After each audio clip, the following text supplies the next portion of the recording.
هو فين تنعرفوا غيرنا العلاقات فيه من هنا كيف كل واحد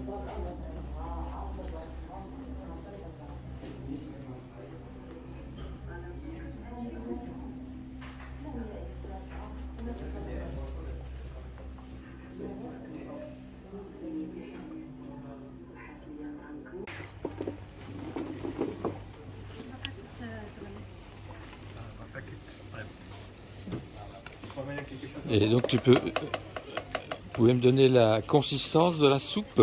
C'est fait à base de quoi? Alors, c'est fait à base de fèves De fèves. séchées. C'est une recette typique du Maroc, mais qui se trouve aussi dans plein d'autres pays du Maghreb. Et d'autres pays d'ailleurs. En fait, la recette des fèves se trouve partout, puisque c'est surtout la recette des pauvres. Et du coup, quand il fait froid et qu'on n'a pas beaucoup d'argent, c'est ce qu'on mange le matin. D'accord. Et donc vous faites partie du collectif 18, c'est ça? Qui est basé à Marrakech. Et vous existez depuis quand comme collectif? On existe comme on est un lieu d'abord. On est plutôt un lieu et une communauté. On existe depuis 10 ans. On a ouvert en 2013 à Marrakech, dans la Médina, à Table Farran. Dans la Médina.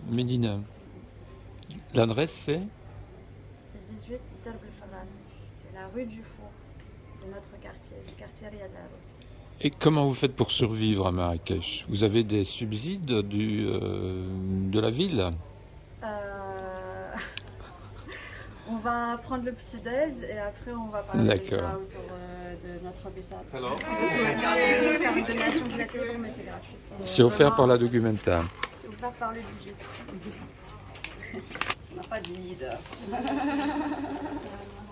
C'est pas des termes qu'on utilise. Et donc, dans un collectif, il n'y a pas de... Plutôt qui est la fondatrice de l'espace. Ça veut dire qu'on peut te la couper. Ton nom, c'est? Nadir. Nadir. Toi? Amin. Amine Amin. Et Soumaya. et Soumaya.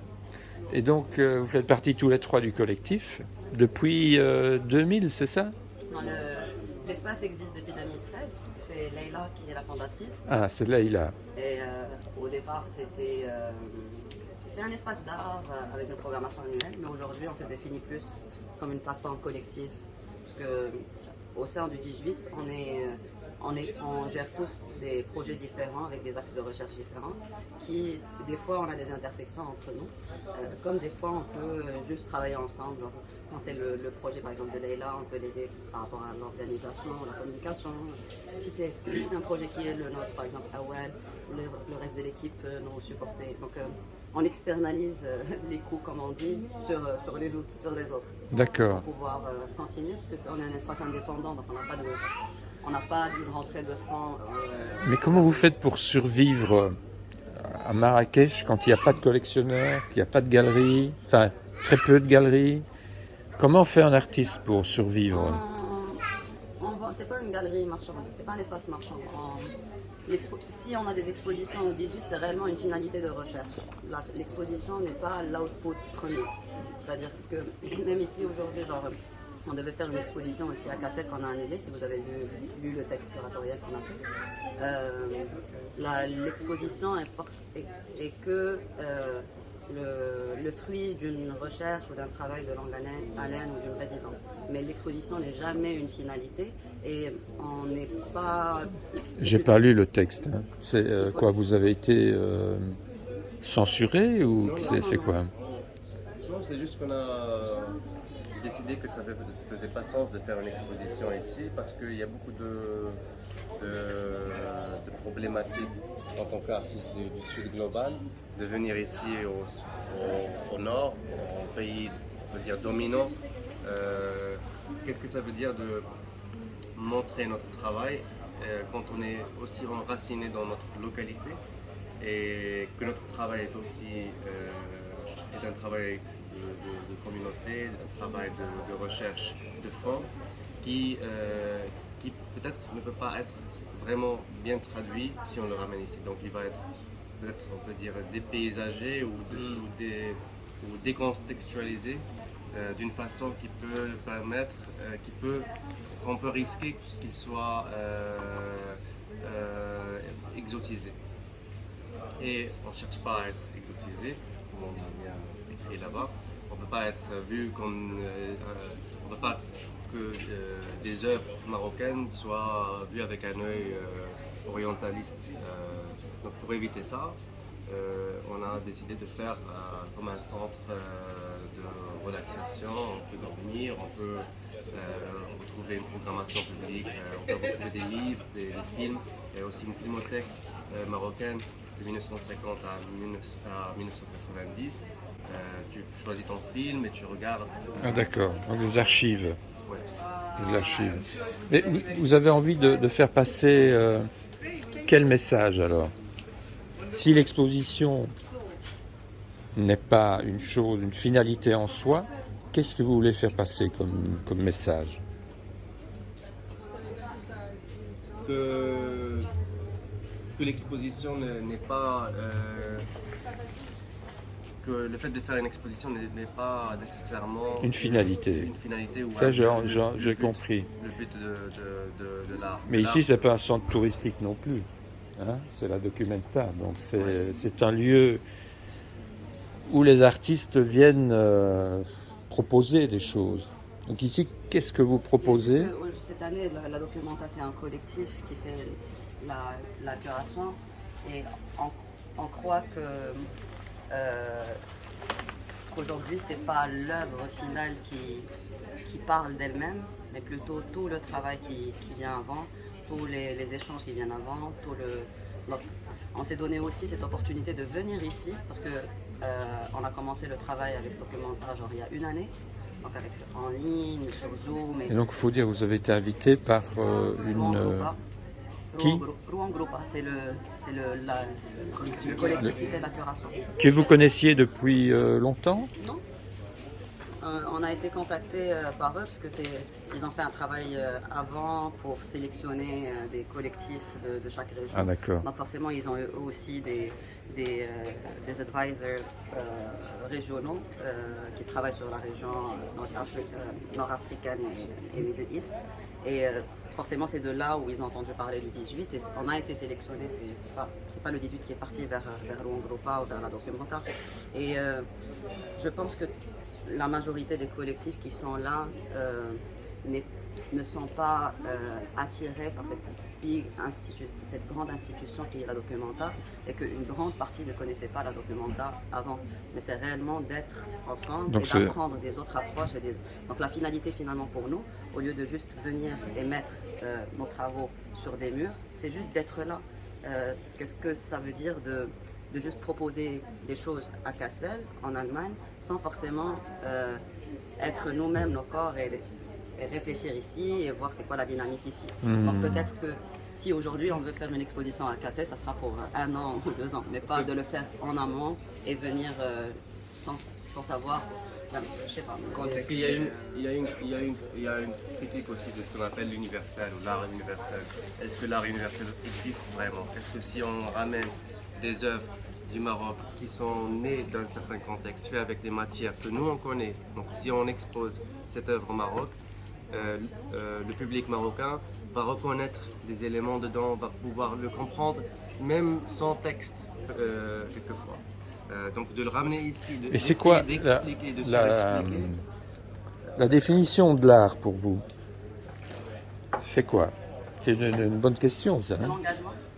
Un C'est engagement. un outil. L'art, on ne fait pas l'art pour l'esthétique, mais on fait l'art pour répondre à des enjeux qui sont sociaux, à des problématiques. Donc c'est vraiment, c'est pas dans l'esthétique ou c'est pas comme avec la situation de nos pays. On ne va pas parler de l'art comme quelque chose de beau ou quelque chose qui vient juste embellir une idée, mais c'est plutôt pour répondre à une problématique qui existe. Donc même si aujourd'hui on présente quelque chose à un public ici à Kassel, ils ne vont pas forcément comprendre qu'est-ce que cette œuvre vient critiquer ou vient... Donc là, tout à l'heure, vous avez fait de l'art en nous offrant de la soupe. maintenant, on C'était a pour fait un vous, échange. c'est différent. C'est différent. C'est pas de l'art. Et l'art, c'est dans la préparation de la soupe alors. C'est ça.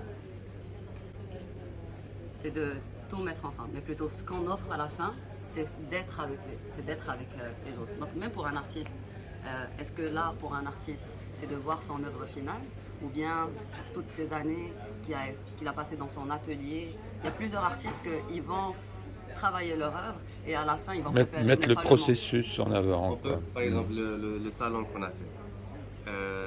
Si on était des artistes européens, il y a je sais pas, il y a 30 ans, on aurait peut-être dit waouh, c'est une performance participative où les gens rentrent et ça fait, tu vois, donc mais c'est juste que nous on dit pas à haute voix, oh, voilà, vous participez dans l'œuvre elle-même et peut-être cet espace où vous rentrez, mais ça c'est des autres questions, ça dépend comment on le voit.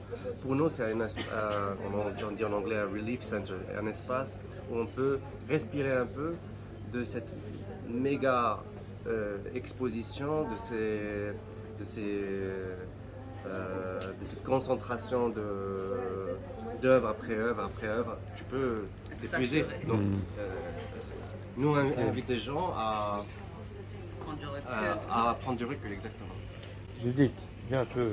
Tu as vu l'exposition. Elle avait une écoute active quand même. Tu as vu l'exposition. Qu'est-ce que tu en penses comme toi qui reviens du Maroc, est-ce que il y a des choses qui t'ont parlé? Les mots djinn, riad, sazouya. Sazouya, je ne connaissais pas, donc j'ai bien aimé apprendre sur ce que c'était. Des espaces de rencontre, vous parliez de ça. J'ai bien aimé voir les films anciens, d'un mariage, je crois, j'ai compris. Voilà, les livres, vous aviez beaucoup de livres dont est extrait l'espèce de cheval volant. Je tombais juste sur la bonne page, donc je l'ai photographié. Oui, je pense que vous êtes en recherche de connexion et de partage.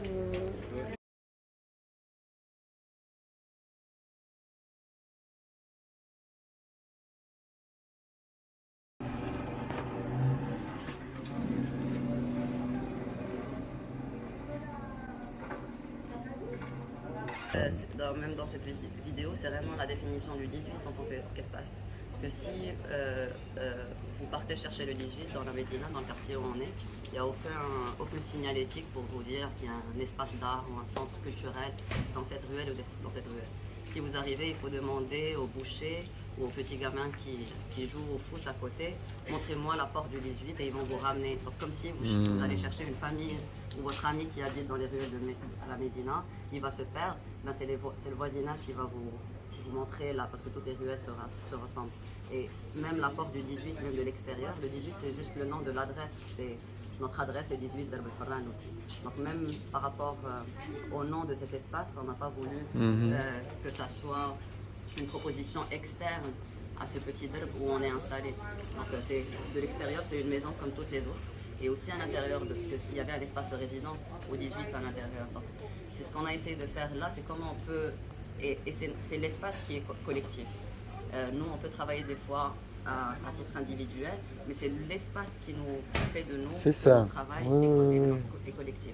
Donc c'est ce qu'on a essayé de traduire ici à Cassel avec ce petit salon et parce qu'on a l'espace de résidence, on a aussi un bookstore, donc c'est comment on peut traduire cet espace et nous-mêmes venir avec nos propres corps et nos propres ici et vivre dans cet espace ici à Cassel. Mais on ne questionne pas forcément on n'est pas en train de chercher que les gens perçoivent la même chose de cet espace.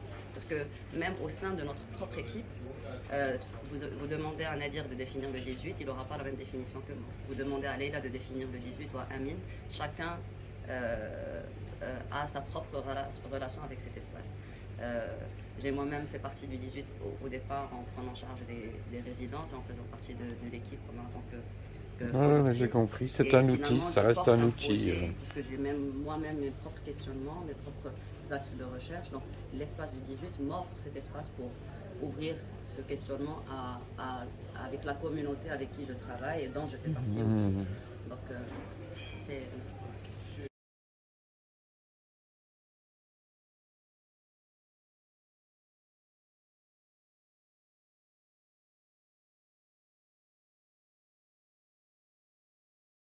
Je suis née à Casablanca.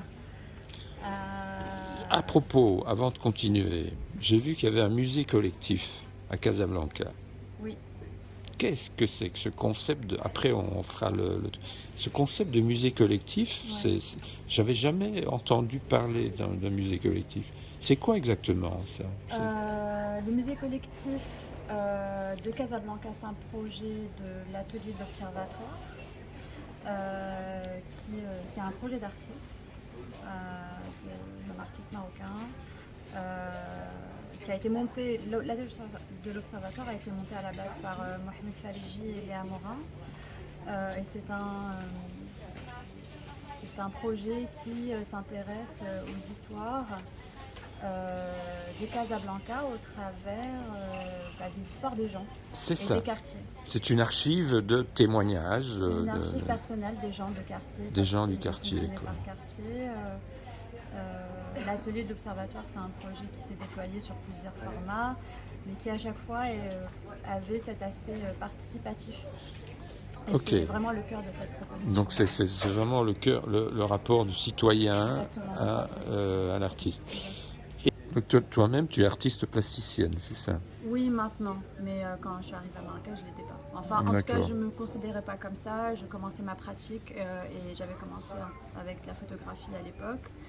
C'était vraiment mon principal médium. Aujourd'hui, j'ai une pratique qui est plus diversifiée et qui prend plein de formes différentes et beaucoup de formes participatives et de conversation. Mais c'est aussi beaucoup le 18 qui m'a amené là. Et c'est mon expérience de travailler avec des artistes, avec des commissaires, avec des médiateurs, enfin peu importe, mais tout le monde a nourri finalement. Le 18 pour moi ça a été une école et c'est comme ça que déjà j'ai appris ce que c'est que l'art parce que j'ai pas fait d'école d'art et c'est pas venu que par une D'accord. connaissance académique, c'est venu aussi beaucoup de manière organique. Alors ici, est-ce que tu montres tes productions dans l'intérieur Pas du tout, ici on ne montre... En fait, ici, rien. alors, je ne montre rien, moi, à titre personnel. C'est le 18, donc c'est vraiment le lieu et la communauté du 18. Il n'y a pas d'œuvre en soi. Pour ça, dans toute cette documenta, on est un peu désarçonné. Le visiteur est désarçonné, il y a très peu d'œuvres. Et la réponse, elle est là. C'est-à-dire qu'on présente des gens. Non, on présente des attitudes, des propositions. Je crois qu'on est aussi dans un moment où nous au 18, ce qui était toujours important pour nous, c'est de pas apporter des réponses, où l'œuvre est une finitude de quelque chose, ou en tout cas de la manière dont c'est perçu dans le musée, c'est toujours la finitude d'un processus. Et au 18, on n'est que dans des questions, c'est-à-dire des questions qui nous importent nous, mais aussi au travers des conversations qu'on a avec notre communauté, c'est de soulever d'autres questions auxquelles on n'a pas posé et essayer par différentes formes de médiation, de production, des résidences, etc. Mais notre vraie attitude par rapport à ça, c'est de garder l'espace assez ouvert pour les questions continuent d'émerger et pas de se dire voilà ça c'est notre manière de voir et ça c'est la réponse à la question, on n'en a pas. Et c'est intéressant d'appeler ça une attitude plutôt qu'une œuvre. Mais à la fois aussi ce qu'on questionne ici c'est est-ce que l'art c'est vraiment ce qu'on nous a appris parce que nous on a aussi grandi avec une culture artistique qui est complètement occidentale. L'école des beaux-arts au Maroc ou même ce que nous on aurait pu étudier à travers ce qu'on a lu ou à travers nos interactions avec des artistes et nos propres pratiques sont forcément imprégnés par une culture occidentale. Mais à la fois ce qu'on fait aujourd'hui c'est aussi d'essayer de prendre un peu de distance par rapport à ça et au travers d'artistes qui nous ont précédés, des personnes qui ont posé aussi les jalons de ce qu'on fait aujourd'hui, parce qu'on ne vient pas de nulle part. On n'invente pas un lieu de rien, on l'invente à partir d'un contexte qui est là, et donc forcément des personnes ont donné une impulsion avant qu'on arrive. C'est regarder en arrière qu'est-ce qu'ils ont posé à partir de cet héritage qui est là, qu'est-ce qu'on peut prendre qui nous reconnecte avec un héritage encore plus lointain. Et comment est-ce qu'on peut reconnecter aussi avec pas qu'un héritage, et c'est pas du tout dans une question de nostalgie, mais c'est une question complètement contemporaine. C'est comment est-ce que moi je peux avoir une conversation avec, je sais pas, des personnes de ma famille qui n'ont aucun rapport avec le monde de l'art. Et comment est-ce que je peux aussi être, oui, dans un rapport qui est pas celui qu'on connaît de condescendance vis-à-vis de gens qui ne comprennent pas l'art et qui n'ont pas forcément envie de l'expliquer, mais de se dire comment est-ce qu'on peut créer des langages qui créent le lien social et qui créent des liens intergénérationnels. Et ça passe aussi beaucoup par des projets, par exemple, en ce moment, peut-être Souria et Nadir en ont parlé, mais des projets sur l'oralité, des projets sur le conte, des projets sur la poésie, sur un... Mais toujours en le mettant en perspective avec des Sur le pratiques, conte, allez, on va faire une petite diversion. Un conte, par exemple, qui te vient en mémoire là tout de suite. Bah, j'en ai pas qui me vient en mémoire. Une Parce que heure. moi, je suis Vous avez 1 heure, 2 heures. Comment? très mauvaise en conte, mais je suis pas un storyteller. Moi, je suis. En plus, Une métaphore de cet esprit de collectif. Il n'y a pas un conte qui parle de ça, non? bah, on peut l'inventer si on veut. C'est ça l'idée, c'est qu'on est tout le temps en train d'inventer des contes. On vient d'une tradition aussi de conteurs. Enfin, je dis ça quand enfin, sans essentialisme ou sans généralisation, mais le conte est important chez nous. On a reçu des contes de nos ancêtres, de nos grands-parents. On entend toujours le conte sur la plage à Melfna, par exemple, sans exotiser du tout, mais parce que c'est réel et que j'y vais régulièrement et que je sais que c'est encore là, après avec des transformations. Mais ce que je veux dire, c'est que il n'y a pas que ça. Il y a énormément de pratiques différentes. Pour ma part, je travaille sur la question du fragment et comment est-ce que différentes ruptures qui sont advenues dans le temps, des ruptures historiques, des ruptures dans notre histoire, des ruptures qui sont arrivées par les différentes superpositions d'impérialisme et de colonialisme et d'invisibilisation de certaines parts de notre culture, créent des espèces de distorsion, pas distorsion, mais des trous dans la mémoire. Et moi, je souffre beaucoup de ces trous, que j'ai commencé à utiliser comme une manière d'appréhender ma pratique comme du fragment. Donc c'est ces fragments qui m'intéressent. C'est comment est-ce que ma mémoire ne retient que certaines choses, qu'est-ce que je connais de mon histoire, qu'est-ce qui me manque comme élément pour compléter cette histoire. Et je pense qu'on est aussi dans notre histoire de l'art aussi, elle est fragmentaire parce qu'il y a clairement des choses qui manquent et dans tout en fait sur la scène artistique au Maroc, il y a beaucoup de fragments, il y a des ruptures à certains moments et c'est très intéressant parce que malgré la rupture est la condition de notre scène. Elle n'est pas une rupture pour commencer de zéro, mais c'est clairement des ruptures à partir desquelles on a brodé derrière pour continuer. Ça a toujours nourri en fait inconsciemment les pratiques des uns et des autres, même si il manque cette archive à laquelle on peut se rattacher. Merci. Amine, viens. Amine est un très bon conteur. Amine, tu es un bon conteur. Dis-moi un peu, mais en marocain. Oui. Quelque chose qui te vient comme ça, une création, une histoire, une petite histoire, je ne sais pas moi, un conte marocain. Si vous vous lancez, ça ne va pas être petit, ça risque d'être long. C'est pas de l'exotisme ici, hein, on est à la Documenta, donc tu dois faire quelque chose de tout à fait décoiffant. Elle l'a traduit. Ah, mais je le dis comme je le dis. En fait, c'est ça. Je l'ai trouvé. يتوب على ذاك النهار اللي جاي اللي غادي عنده انا بجوجليا. فاش كنفيق الصباح ولا كنبغي نعس في العشيه كنقول داك النهار جاي وانا غادي عنده بجوجليا. شحال من واحد كندوز من حداه ما كيامنش بيا، حتى واحد ما بغيتو يامن بيا حيتاش انا غادي عند داك النهار اللي جاي وغادي عنده بجوجليا. يتوب عليك هذاك النهار. سي سا. C'est de la poésie, ça. Bon, même si on n'a pas C'est compris. très beau. on Moi, sent j'ai que rien c'est beau. compris. Allez, la traduction, voilà. La traduction. La- Mais elle part de jour. Et en général, elle part de jour et de. Il faut marcher vers le jour. Et le jour, il vient vers toi et toi, tu marches vers le jour. Mais voilà, tu passes à travers des trucs qui sont liés avec la croyance de quelqu'un. Mais il ne faut pas avoir cette attente de croyance de quelqu'un, que tu tâtes à ta croyance, propre croyance, sur le jour que toi tu travailles pour. Et je pense que c'est ça ce qu'on fait dans l'équipe. On travaille pour le jour et le jour il vient et l'autre jour.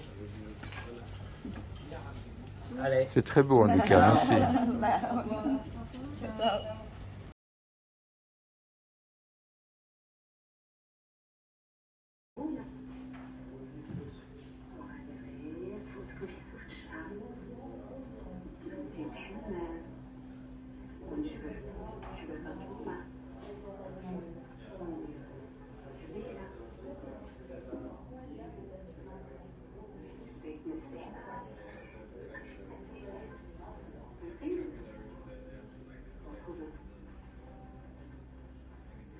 دابا ما يفوت العام ان شاء الله حتى تولدينا وليا زوين واخا ربنا الخير يصوبنا حليوان غادي نمشيو دابا نكملو شي وجه حلوه الله يحفظونا غادي نصيبو نخدمو باش يدوزو الاتاي واخا